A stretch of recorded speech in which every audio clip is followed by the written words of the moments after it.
Good afternoon, everybody. This is Nightshade 3D once again, and I'm here to do my follow-up on Clash at Demonhead. I know I promised this about 3 months ago, but better late than never. Okay, what we're going to do here is I'm going to show you miscellaneous parts of the game that I skipped over during my Let's Play. And right now we're looking at the box art for, the westernized box art, I should say, which doesn't make a lot of sense at all. This is poorly photoshopped, by the way. I did this myself. But it's better than nothing, I suppose. It looks pretty westernized. If you want a good example of a westernized box art looks like, you can look at the Mega Man 2 box art. But here you can see it doesn't make much sense because Mary looks nothing like that in the game. It's Mary and Bang. And there's a dinosaur on the left, which you don't even fight dinosaurs at all. There's a guy on a flying motorcycle, and I don't recall anything like that in the game. And obviously that's Tom Guycott at the bottom, but you never fight him at all. And Bang sure as hell doesn't use a green laser to fight any demons or anything. And what I'm going to show next is the Japanese box art, which clearly makes a lot more sense, except Bang has a water gun or something. But you can see Demonhead in the back, which is the mountain, and even a spaceship, which is some foreshadowing for what's to come. You know, later on you find out the demons are aliens because there's a demon in a spacesuit. You can see Hermit on the right, there's Mary with the purple hair in the back, there's Professor Plum, there's a demon eye in the left, and there's the samurai dude in the background. And you see Bopper, Tom Guycott, that monster thing that starts off small, that cockroach looking thing, and everything makes sense about this box art. In the Japanese version, the name of the game is actually called Denjenki Big Bang, with exclamation point at the end. I'm not sure if I'm pronouncing that right, but it's not called Clash at Demonhead. Anyway, let's get on to the video. So here we are, so we start on Route 4, and you talk to this individual, and she drops a hint that there's a gold mine, and on Route 22. The question is, how do you get to Route 22, and I'm about to show you. At least I think that's a guy. Looks like this might be a cross-dresser in an overcoat with sunglasses anyway.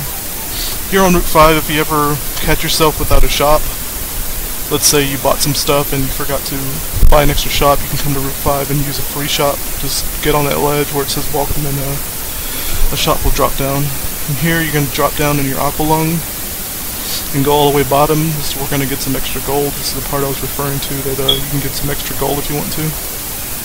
Just go past all this stuff, all the froggies and whatnot. Just muscle your way through. If you want to mix some extra money, you can do this. If, like I said before, it's not really a big deal, because you'll get plenty of money. Money drops from everything, and you can go back and forth between routes if you need extra money. Doing that is far easier than going all the way over here just to get gold. This first part, you get nothing but hearts, as you can see. As you can see, there's just hearts everywhere. And you go down here, and this is where all the gold is, so you can basically go up and down between this screen and the previous screen and get a bunch of gold if you'd like. But I think there is a limit to how much gold you can get. And that's pretty much the end of that.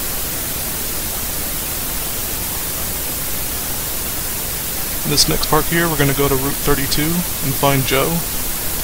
There's an individual, his name isn't coming to my mind, but he did a little mini review. I think he calls it something about... He goes by the name BigBangBlitz, and his segment is called Criminally Overlooked Games, which this is number 8. Criminally Overlooked Games number 8, where he reviews Clash at Demonhead, and he shows this part in particular with Joe coming up, because somewhere in the game they imply that Joe fought Tom Guycott and got thrown down the mountain. And you can come over here and see him. And he says that he got the beat down by Guycott. And all Bang can think of is where the royal medallions are, or how to use them. And Joe isn't very helpful because he just says to put the medallions together, which is pretty much it's the goal of the game, so you figure that out. That's your main goal, which it's just kind of stupid for him to say that. Anyway, you can go back between these screens and talk to him over and over again. He'll get sicker and stuff, and kind of freaks out, and the dialogue doesn't make much sense. I'm just assuming it's bad translation, but go back and forth 3 times, and eventually he'll become he'll die. You can see here he looks more beat up than last time. He's dying, I guess. do it one more time, and he'll come up to a skeleton. And apparently the voice in Bang's head is talking to him. He lends you your power, and I'm gonna go to the inventory screen, and you can see that I'm gonna have one of each item, and my life is filled up.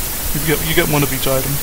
I guess you could do that if you didn't want to, just to get some quick items without using money or whatnot.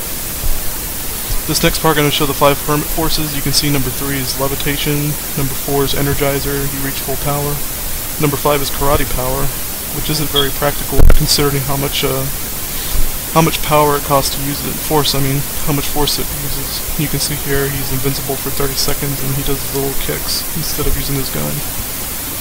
And I don't know if it works on bosses. I've never tried, but like I said, it's not very practical to use because how much force it uses.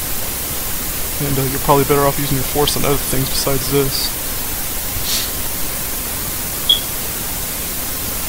And when you kick them, they fly off the screen, as you can see. In this next part, we're going along Route 31 to fight Pandar, the optional boss, which carries no medallions, but he kidnapped your girlfriend, so I guess if you wanted to complete the story, you could come and do this, but completing the story isn't necessary, as you can just go along the main cinematics, I guess you can say, the main dialogue sequences, and finish the game that way, of course. Or you can go exploring, as I did. I don't know if there are any more secrets besides this. There might be. Who knows? I suggest playing the game yourself, because it is a very fun game and very underrated, and criminally underrated, if I may say. Criminally overlooked. And I'm really sucking in these parts, because I started doing this after I beat the game. It was like a couple of weeks later. I finished this video a couple of weeks after I finished the very last Let's Play, where I beat the game. And I just hadn't got around to commentating it until today. Here's Pandar, and there's your girlfriend, all tied up. Please surrender. And of course, Mary is out to trick you, which, as you can see here, it's just a decoy. And Pandar, of course, is trying to trick you.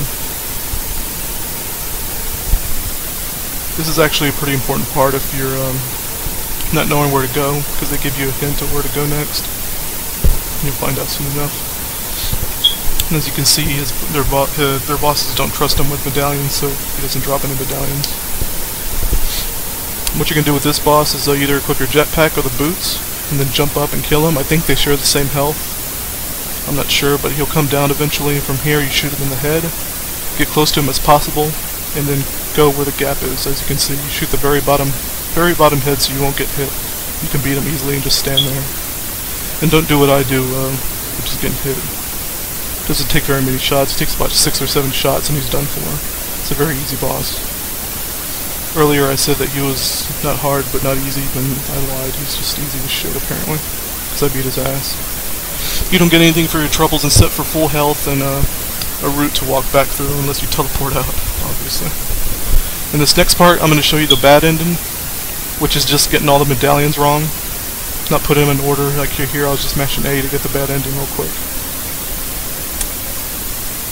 It's no use. And all you get is the game over screen. Well, not the game over screen, but the end screen with no Commander, Mary, or Bang in the bottom right corner, which I guess is kind of depressing because the world blew up, I guess.